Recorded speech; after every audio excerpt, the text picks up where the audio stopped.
Hi guys, back with another video. And so today I decided to make a video of really old records. Records that are older than you. And in some cases records that are even older than me. So that's pretty old records. So not only am I looking for records that were recorded like in the 50s or early 60s, but I'm looking for the records where my copy is close to the original release date. I doubt very much that any of these are first pressings because the vendors I dealt with back in the flea market days, if they came across a first pressing, they'd keep it for themselves and put it in their collection. But I think most of these are probably from back around a year or two from when they were released. It's sometimes hard to say because records could be released a few years later and look almost identical to the original release. But we'll get a sort of go along with it and just see what we come up with. And just going to mention this might be a little bit of a long video, so maybe we'll stick an intermission in the middle so that you can top up your cocktail glass, because you're going to need lots of cocktails to get through this video. But let's start out with first one.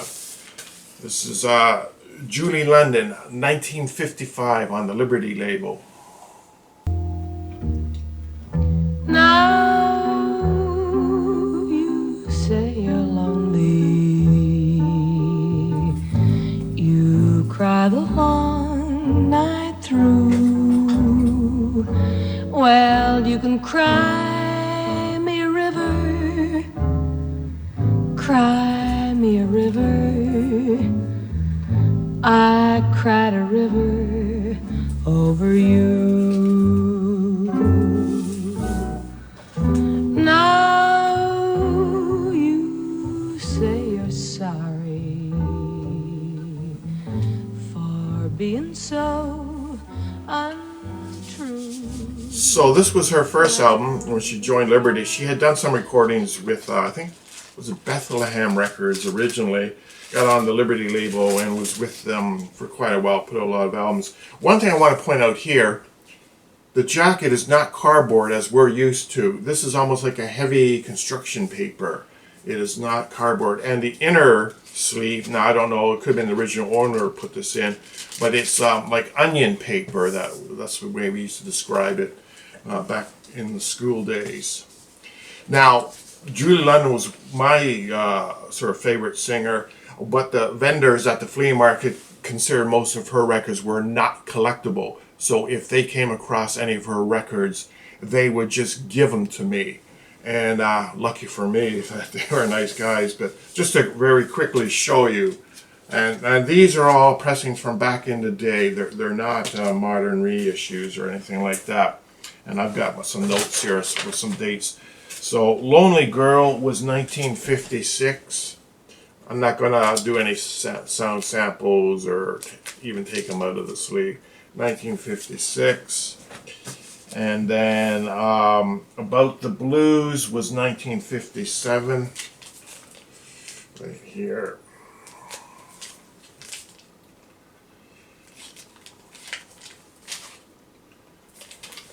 So I was lucky all these records were given to me. And then Make Love to Me was 1957.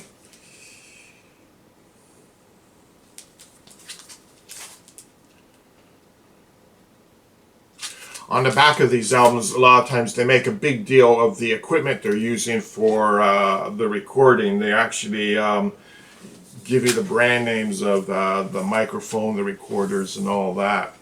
And here's one, Julie. This was also 1957.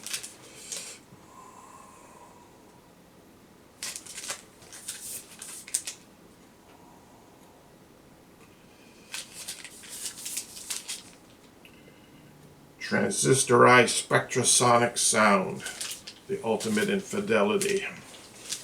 So, and I have all of her albums, except the very last one that she did, which musically I didn't like too much. And all of my pressings are from back when they were released, with the exception of Julie Is Her Name Volume 2. I never found that one in the wild. I have a copy, but it is a modern reissue, which has a barcode on it. Like I said, the vendors were giving me these records with one exception. I had to pay for this one. And this was a tough one to get. And that was Calendar Girl, which came out in 1956. Just, ooh, record is loose in there. Let me get that out. There we go. It's better. Calendar Girl. And the problem with this is that many of the vendors said, yeah, I had Julie London Calendar Girl, but what I did was I took the record out and threw it in the garbage, and I just put the jacket up on the wall, framed the jacket. So that one I actually, when they tracked it down, they had to pay for. I had to pay for that one. So here's another artist. This is back in the day, and this is an earlier pressing. I believe, I'm not sure, I believe this was his third album. This is Fast Domino. The record is This Is Fast Domino, and I think this is 1955, or no, 1956, I believe, originally came out. Let me just, these things are pretty, thing here.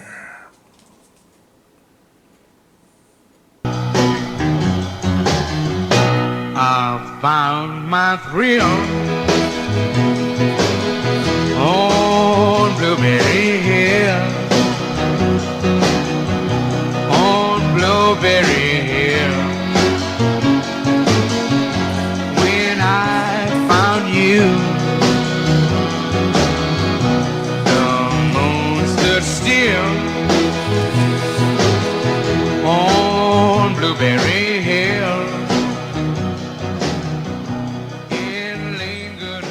A lot of spindle wear on this one. Once again, as with the Julie Lana show, this is like a paper jacket, almost like construction paper. It is not cardboard, very flexible. And once again, the inner sleeve on this one is like onion paper. This stuff's pretty fragile. And this one, I believe, might have been the actual covering for it. I'm not sure. I know some of the records back in those days had no outside covering on them. One thing I'll mention too, when I was showing Julie London, of course everyone knows she was an actress, if you look at some of her albums from the late 50s to early 60s, you'll always see that she is holding a cigarette in her hand in a lot of the album jackets. And that's because back then she was the spokesperson for Marlboro cigarettes.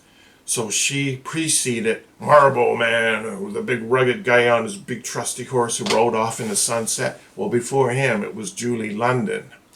Also, Julie London also sold vodka, Schmiermoff, I think it is.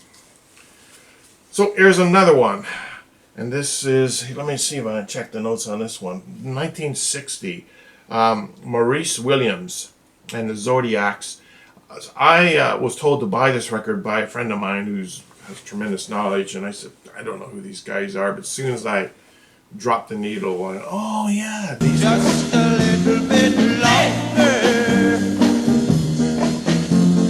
Please, please, please, please, please, tell me you're going to. Now your daddy don't mind, and your mommy don't mind, if we have another dance. Just the one more time. I want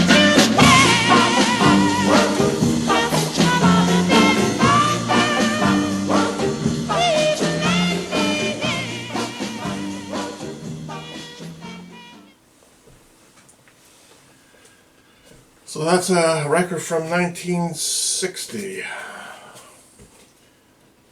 So what did I make that? About 63 years old. How many of you guys are 63 years old? Here's one everybody's going to recognize.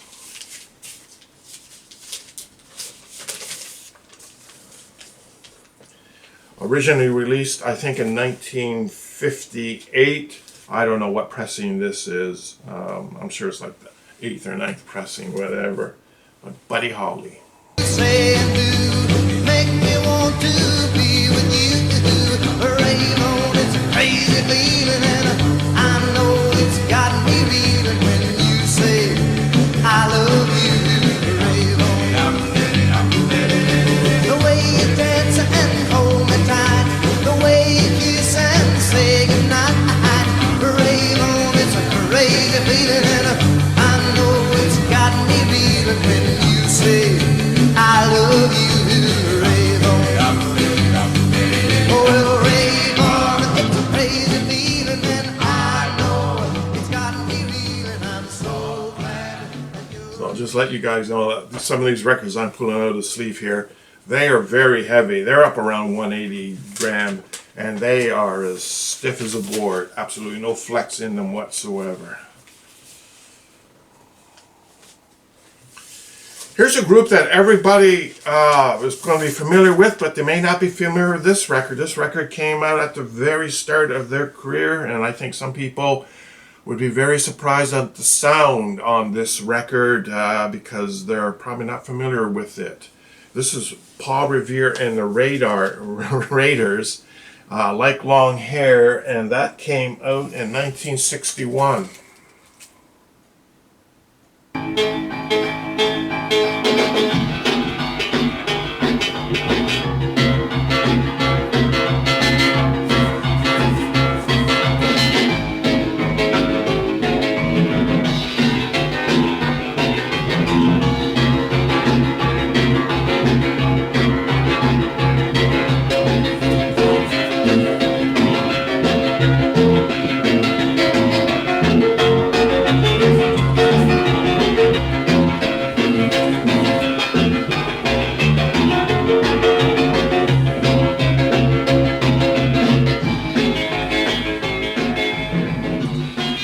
So, big difference from that rock and roll band in the mid-60s you're used to. This is more like boogie-woogie piano music or whatever, back in 1961.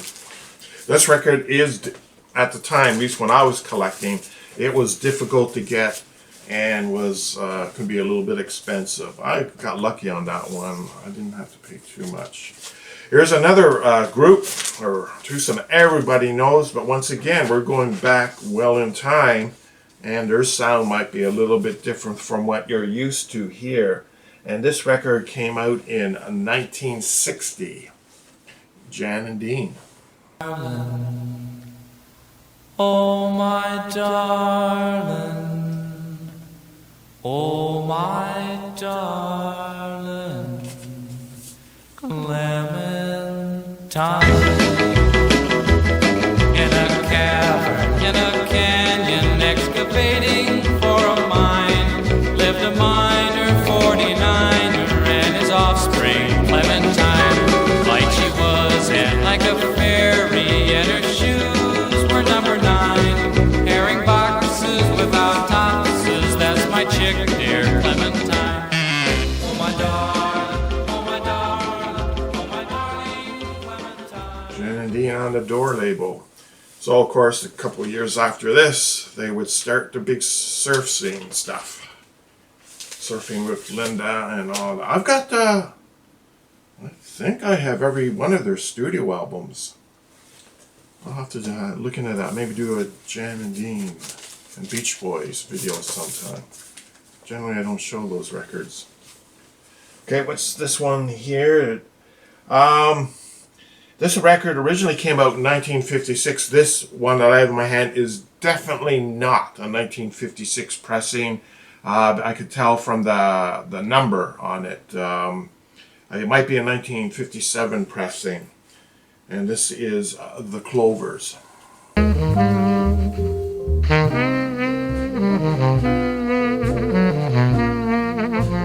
She wore blue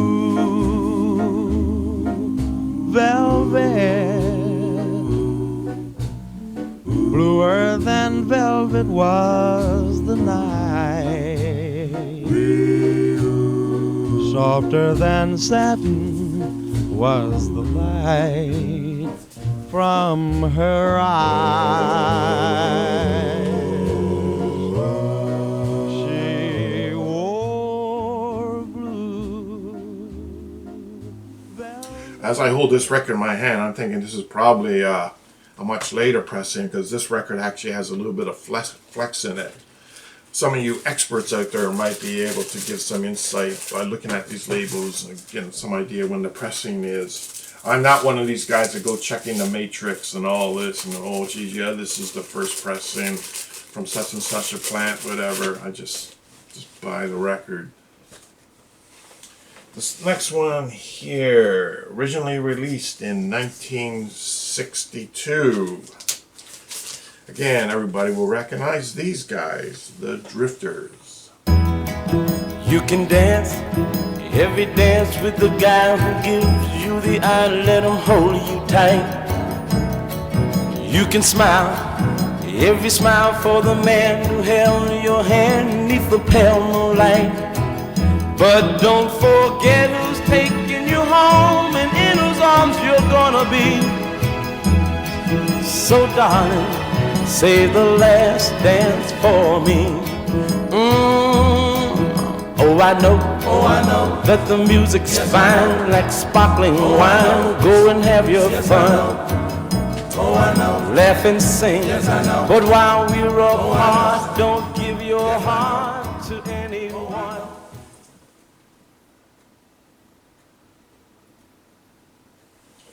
Now, judging by the record, this is probably a fairly early pressing, because the record is very heavy and as stiff as a board. Let's see if we can get this back in or not. So the next artist, again, an artist that everyone is going to be familiar with. What year did this one come out? This came out in 1958. I don't know what year. It's a pretty early pressing. It's a Columbia 6i. It's Carl Perkins.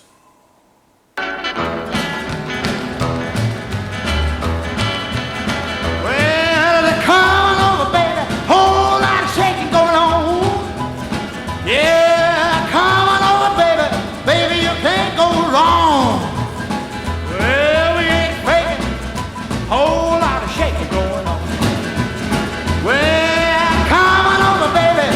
We got chicken in the barn. Yeah, come on over, baby. We got the bull by the horn. We ain't faking. Whole lot of shaking going on. Well, let's shake, bang, shake. Oh, shake, bang, shake. Go. Again, this particular one, very heavy, very stiff. Probably pressed in the 50s. Okay, guys, I think it's a perfect time for an intermission. You can refill your cocktail glass, because this is pretty hard getting through. And you can take a pee break at the same time. And it'll give me a chance to reset my camera.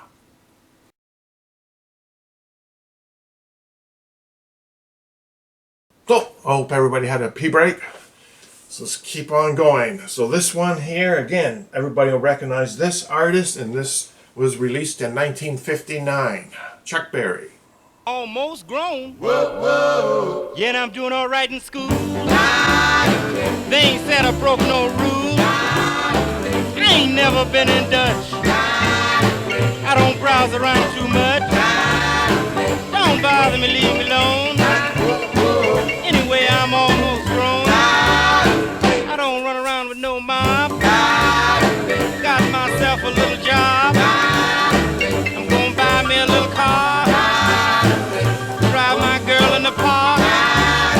Don't bother, leave us alone. Anyway, we almost grown. The chest label Chuck Berry was on.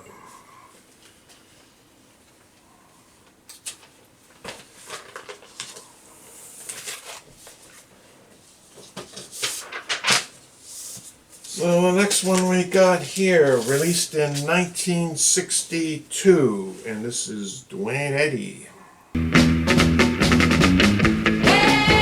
Everybody, come along if you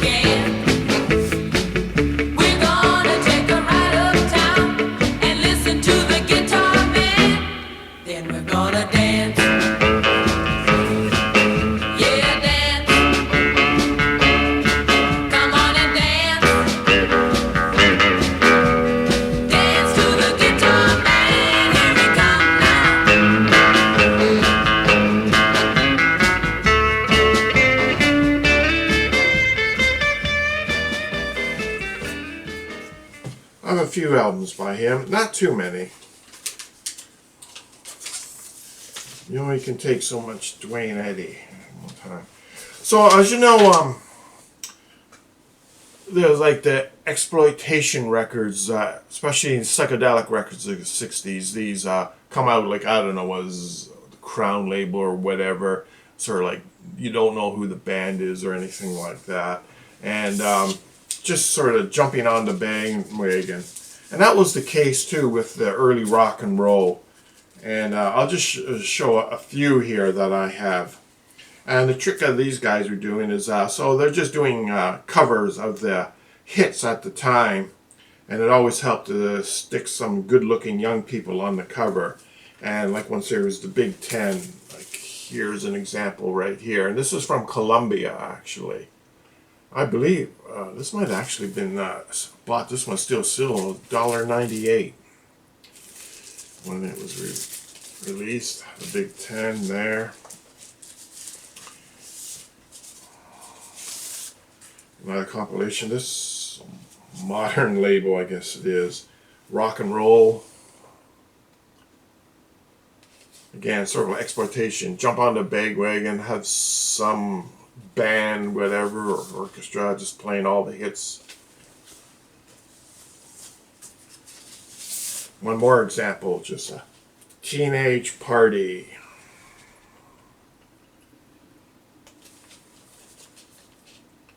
Again.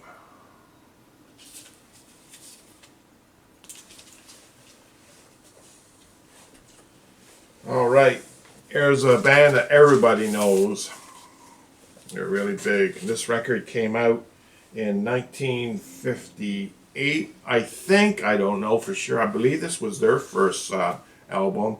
This is the Everly Brothers. This little girl of mine, I want you people to know. This little girl of mine, I take her everywhere I go. One day I looked at my suit was new. I looked at my shoes and there were two. And that's why, oh yeah, love that little girl of mine.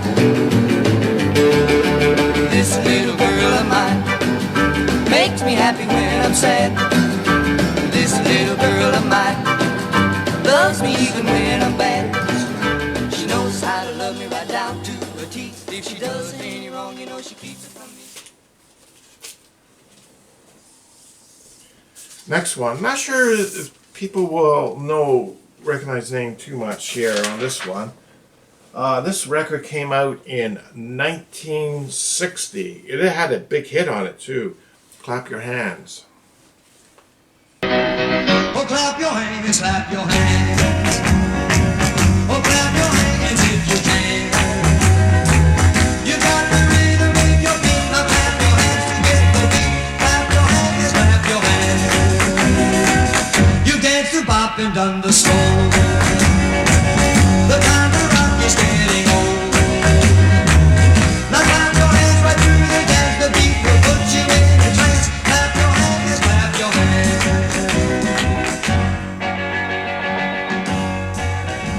Quality is a Canadian label. You'll see that a lot if you're buying records up here in Canada. Records released in the United States in the late 50s, early, almost up to mid 60s.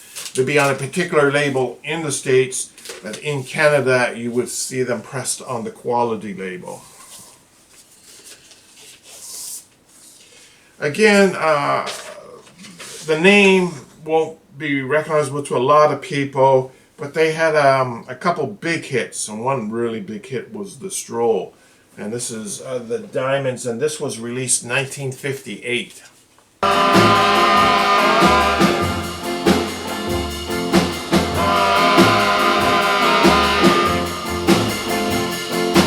Come, let's stroll across the floor. Come, let's stroll across the floor. Now turn around, baby, let's stroll once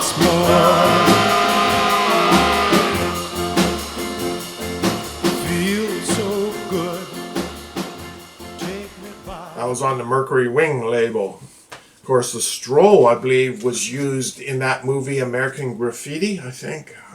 Scene in there at the school hop. Again, an artist that everybody will know. And this is definitely not the first pressing, probably may not even a second, but it's from back there. This is, I think it was 1960 originally released, and this is Eddie Cochran.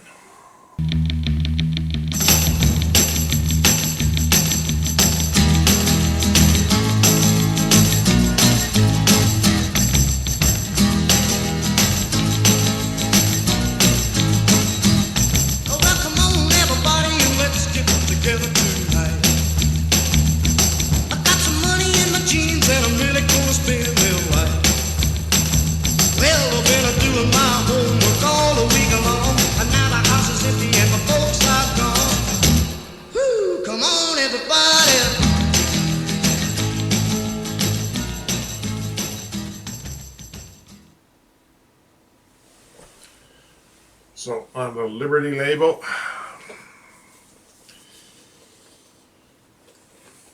and this is sort of referred to sort of as the tribute album. Another artist that everyone will know. And this one came out around 1958, and I can tell definitely this is not first pressing. I think there was some kind of changes or something. This might be a 59 pressing. I'm not sure. I can't tell you, but this is the Big Bopper. This is the Big Bopper knocking. Hello, a little Red Riding Hood. I heard about you, Alice, all been good. I wanna meet you, so I'm standing at your door. I've been a knocking till my knuckles are sore. Baby, let me in. I wanna be your friend. Bang, bang, biddly bang, baby, let me in. I've been a-talking to the three little pigs. When I saw you, man, I flipped their wigs. Said you're the swingin'est, and that's no lie. I dig you, baby, for you I got eyes. Baby, let me in. I wanna be your friend. Bang, bang, biddly bang, baby, let me in. On the big bad wolf that you heard about. Something about you. The record's a little bit smudged, but it plays pretty good. Actually, preparing for this video, I realized how good some of these records are. They're really great songs on these. So this one here is a little bit newer than some other ones. It came out in 1963. That is the Righteous Brothers. Come on, baby, let the good times roll. Come on, baby, let me thrill your soul. Come on, baby, let the good times roll. Roll, yeah, all night long. Come on, baby, just close that door. Come on, baby, let's rock it some more. Come on, baby, let the good times roll. Roll all night long. Feels so good. Now that you're home, yeah. Come on, baby, rock me. In Canada, this record was released on the Berry label. In the United States, it's what was it called? The Moonglow label, yeah. And for whatever reason, this particular record got a different label in Canada. Like, here's an example of one. This is a Canadian pressing, but it is the Moonglow label.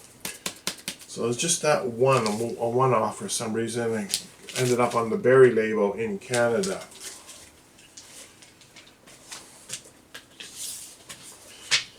There we go. There's a record, came out in 1957. I don't know what pressing I got, but Ricky Nelson. I'll be back, baby. I'll be back, baby.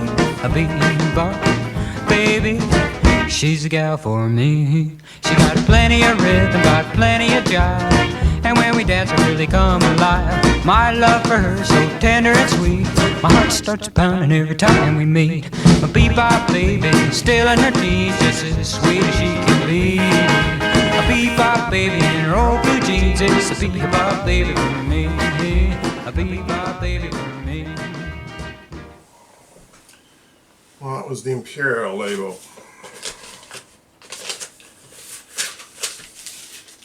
Two records that I always wanted to get, an original copy or a copy from back in the day, and it was absolutely impossible. No way, due to the prices that these records were going for. Actually, insane is the only way you could describe it. The first one here was Dale Hawkins' old Susie Q. I always wanted to get a copy of that. And at the time that I was collecting records there, this record was usually generally going for around $500.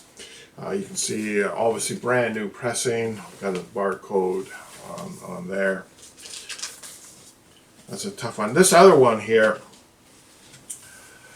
this was a record that back when I was collecting, if the record was in rough condition, it would go for about $500. If it was in very clean condition, it would go for about $800. And Johnny Burnett, this record here. So this is, of course, a brand new reissue. They do, and I've noticed this on records lately, say last 5-6 years maybe, or where they're reissuing old classics from the 50s, early 60s, and they're doing a really good job with the jacket. In other words, they're not putting barcodes or anything on. The only thing that can give it away is the fine print. When you look at some of the dates in the fine print, you might see a current date. But this particular one, it showed up at the flea market one day. A vendor in the parking lot had a copy, and my friend, who's a serious collector, wanted it. Vendor was asking $500, and I stood around for about a half hour listening to the negotiations. Then I left. My friend eventually did get it, but he did pay less than $500 for it. So, who knows. So anyway, I hope there's someone still left out there watching after this super long video. Anyways, thanks for watching. Have a great day.